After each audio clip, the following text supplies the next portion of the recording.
Assalamualaikum my dear students. Your biology teacher Mona Parveen Shaikh is here. आज हम शुरू करने जा रहे हैं क्लास 9th के बायोलॉजी के 3rd चैप्टर का नेक्स्ट टॉपिक, जिसका नाम है units of classification and classification of human beings. तो आइए चलिए स्टार्ट करते हैं.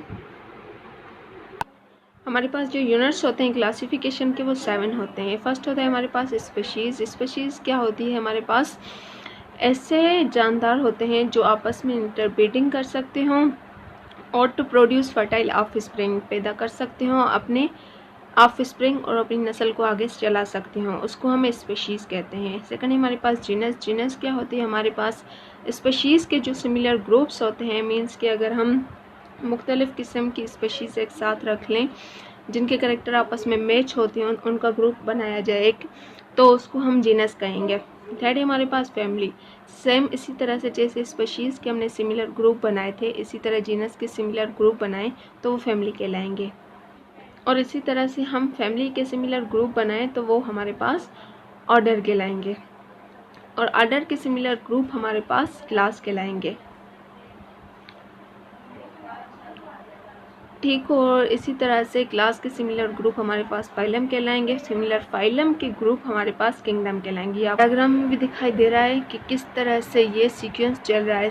स्पीशीज़ के जो सिमिलर ग्रुप होंगे वो जेनस कहलाते हैं. जेनस के जो सिमिलर ग्रुप होते हैं वो फैमिली कहलाते हैं. फैमिली के जो सिमिलर ग्रुप होते हैं वो ऑर्डर कहलाते हैं. ऑर्डर के जो सिमिलर ग्रुप होते हैं वो क्लास कहलाते हैं. क्लास के जो सिमिलर ग्रुप होते हैं वो फाइलम कहलाते हैं. फाइलम के जो सिमिलर ग्रुप होते हैं वो किंगडम कहलाते हैं. ठीक. तो कुछ इस तरह से इसको समझ लेते हैं हम. ये आपका घर है, सपोज करें कि ये आपका घर है. ठीक हो गया. अब आपके घर के दरमियान जो दूसरे घर होंगे वो भी आपके घर की तरह होंगे, तो ये सारे घर मिलकर एक ब्लॉक बनाते हैं. मीन्स के एक नेक्स्ट ग्रुप बन गया. अब आपका एक ब्लॉक हो गया तो इसी तरह के दूसरे ब्लॉक होंगे, मीन्स के एरिया होंगे, जैसे कि area A, area B, area C, area D, area E. तो ये सारे ग्रुप, सारे ब्लॉक मिलकर एक सेक्टर बनाएंगे. सारे एरिया मिलकर सेक्टर बनाएंगे. तो इसी तरह से दूसरे सारे सेक्टर मिलकर एक टाउन बना रहे हैं जिसको हम बल्दिया टाउन कह रहे हैं. ठीक. इसी तरह से और भी टाउन मिलकर एक सिटी बना रहे हैं जिसको हम कराची सिटी कहेंगे. ठीक. इसी तरह से और भी सिटीज़ मिलकर एक सूबा बना रहे हैं जिसको हम सिंध कह रहे हैं. इसी तरह से और भी सूबे मिलकर क्या बनाएंगे? पाकिस्तान बनाएंगे. अब आपको ये टॉपिक समझ आ गया होगा कि किस तरह से ये सीरीज़ चल रही है. तो स्टूडेंट्स, अब डिस्कस करेंगे हम क्लासिफिकेशन ऑफ ह्यूमन बीइंग के. इंसान को किन ग्रुप्स में क्लासीफाई किया गया है. ठीक. तो वो इंसान का कॉमन नेम तो हम सब जानते हैं कि ह्यूमन है. अब इसका जो किंगडम है वो क्या है? हमारे पास एनिमलिया. एनिमलिया क्यों है इसका किंगडम? इससे एनिमलिया में इसलिए रखा गया है क्योंकि ये मूव कर सकता है, ग्रो कर सकता है, एक जगह से दूसरी जगह से खुद ब खुद जा सकता है. तो इस वजह से इसको एनिमलिया में रखा गया है, एनिमल के ग्रुप में, इसलिए इसको रखा गया है. एग्जाम्पल देख लेते हैं. हमारे पास यहाँ पे बहुत सारे जानवर आपको नज़र आ रहे हैं, जानदार आपको नज़र आ रहे हैं. ठीक. तो एनिमल्स में इंसान भी शामिल है. तो इंसान भी क्या कर सकता है? इन जानवरों की तरह एक जगह से दूसरी जगह तक जा सकता है, मूव कर सकता है. तो इसलिए इसको किंगडम एनिमलिया में रखा गया है. उसके बाद हमारे पास क्या है? फाइलम क्या है? हमारे पास कॉर्डेटा. कॉर्डेटा क्यों है हमारे पास फाइलम? कॉर्डेटा ऐसे जानदारों को हम कहते हैं, ऐसे जानवरों को कहते हैं जिनके पास बैकबोन पाई जाए. एग्जाम्पल देख लेते हैं हमारे पास. अब यहाँ पे फाइलम कॉर्डेटा के बहुत सारे एग्जाम्पल आ गई. जिनके पास रीढ़ की हड्डी पाई जाए, बैकबोन पाई जाए, तो उसे हम कॉर्डेटा कहते हैं. इसी तरह इंसान में भी ये रीढ़ की हड्डी पाई जाती है, बैकबोन पाई जाती है, जिसकी वजह से इंसानों को फाइलम कॉर्डेटा के ग्रुप में रखा गया है. नेक्स्ट देख लेते हैं हमारे पास क्या है. नेक्स्ट हमारे पास है मैमल्स. इंसान की क्लास मैमल रखी गई है. मैमल्स क्यों रखी गई है? क्योंकि इनके पास, इनके स्किन पे हेयर्स होते हैं और इनके पास क्या होते हैं? मिल्की ग्लैंड्स होते हैं. मिल्की ग्लैंड्स होते हैं तो जिनसे मिल्क सीक्रेट होता है. तो मिसाल देख लेते हैं. हमारे पास ऐसे जानदार हैं ये जो अपने बच्चों को दूध पिलाते हैं. इसी तरह से इंसान भी अपने बच्चों को दूध पिलाते हैं. इनके अंदर मेमोरी ग्लैंड्स पाए जाते हैं. तो जैसे जानवरों के स्किन पे हेयर पाए जाते हैं, ऐसे इंसानों के स्किन पे भी हेयर पाए जाते हैं. इसलिए इसको क्लास मैमल में रखा गया है. हमारे का जो ऑर्डर होता है वो है प्राइमेट्स. ऐसे करेक्टर वाले जानदार होते हैं जिनके पास कॉलर बोन होती है और ग्रेस्पिंग फिंगर्स होती हैं। कॉलर बोन जो नेक के नीचे बोन्स पाई जाती हैं उनको कहते हैं। डायग्राम में देख लेते हैं हम।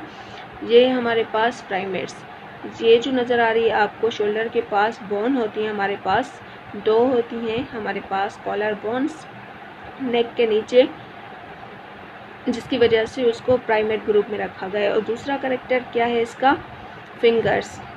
इंसान के पास जो फिंगर्स होते हैं किसी भी चीज़ को मजबूती से पकड़ने के लिए, इन फिंगर्स की वजह से और जो वो कॉलर बोन्स की वजह से इसको प्राइमेट्स में रखा गया है। अब देख लेते हैं हमारे पास फैमिली क्या है। फैमिली है ह्यूमन बीइंग की होमिनेट्स। होमिनेट्स क्यों है इसकी फैमिली? होमिनेट्स किस बुनियाद पर रखी गई है? क्योंकि जो इसके फेस होते हैं वो आपस में मैच करते हैं, रिलेटेड होते हैं, और इसके पास जो 3 डायमेंशनल विजन होती है, ये 3 तरह से देख सकते हैं, इसलिए इसको होमिनेट्स में रखा गया है। कुछ जानदार स्ट्रेट भी देखते हैं, कुछ जानदार साइड में भी देखते हैं, ये एक साइड में भी देखते हैं, दूसरी साइड भी देखते हैं। तो आप खड़े खड़े दाएं तरफ भी देख सकते हैं, बाएं तरफ भी देख सकते हैं, स्ट्रेट मतलब सीधा भी देख सकते हैं। तो इसी वजह से होमिनाइड्स फैमिली इसी वजह से रखी गई है कि इंसान की विजन जो है 3 डायमेंशनल है। नेक्स्ट क्या है, जीनस है होमो। जेनस क्या होता है, अपराइट पोस्चर होता है, सीधा खड़ा कर सकता है और उसके पास लार्ज ब्रेन्स होते हैं। एग्जाम्पल देख लेते हैं इसकी हम। हमारे पास ये देखें, कुछ इंसानों में ऐसी चीज़ें पाई जाती हैं जैसे मसल्स या बोन्स पाई जाती हैं जो इंसान को सीधा खड़ा रखती हैं, स्ट्रेट खड़ा रखती हैं। तो इंसान ऐसे जानदारों में शामिल है जो सीधा खड़े रह सकते हैं। और इंसानों के पास ऐसा ब्रेन होता है, हाईली मॉडिफाइड ब्रेन, जो बड़ा भी होता है, जो सोचने समझने की सलाहियत भी रखता है। तो इन्हीं करेक्टर्स की बुनियाद पे इसकी फैमिली जो है वो होमो रखी गई है। इसकी आ जाती है हमारे पास स्पशी। स्पशी क्या है, सेपियंस। सेपियन क्यों है इसकी स्पशी? इसकी हाइट फोरहेड होती है, इसका जो फोरहेड है वो सामने होता है, और जो है दूसरा इसका थिन स्कल बोन्स होते हैं, नाजुक सी जो बोन होती है। चलिए एग्जांपल में देख लेते हैं। अब ये आप देख सकते हैं जो इसकी हाइट फोरहेड है और इसकी जो बोन है ये बहुत नाजुक सी होती है, आगे की बनी होती है, जैसे आपको धक्का वगैरह दे देता है या कोई बंदा गिर जाता है तो उसका सर फ़ौरन फट जाता है। ये बोन बहुत नाजुक होती है। इसी करेक्टर्स की बुनियाद पे इसको स्पशी जो है सेपियन रखी गई है।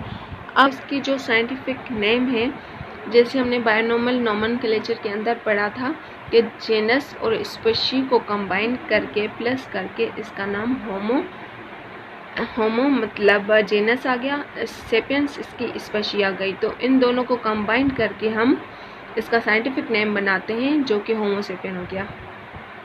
तो फाइनली हमारे पास क्या बन जाता है, ह्यूमन बन जाता है, एक आदमी बन जाता है, जिसका साइंटिफिक नेम है होमो सेपियंस। इस नाम से इंसानों को पूरे वर्ल्ड में पहचाना जाता है, पूरा वर्ल्ड इस साइंस को फॉलो करता है। तो ह्यूमन को साइंटिफिक नेम होमो सेपियंस से पहचाना जाता है।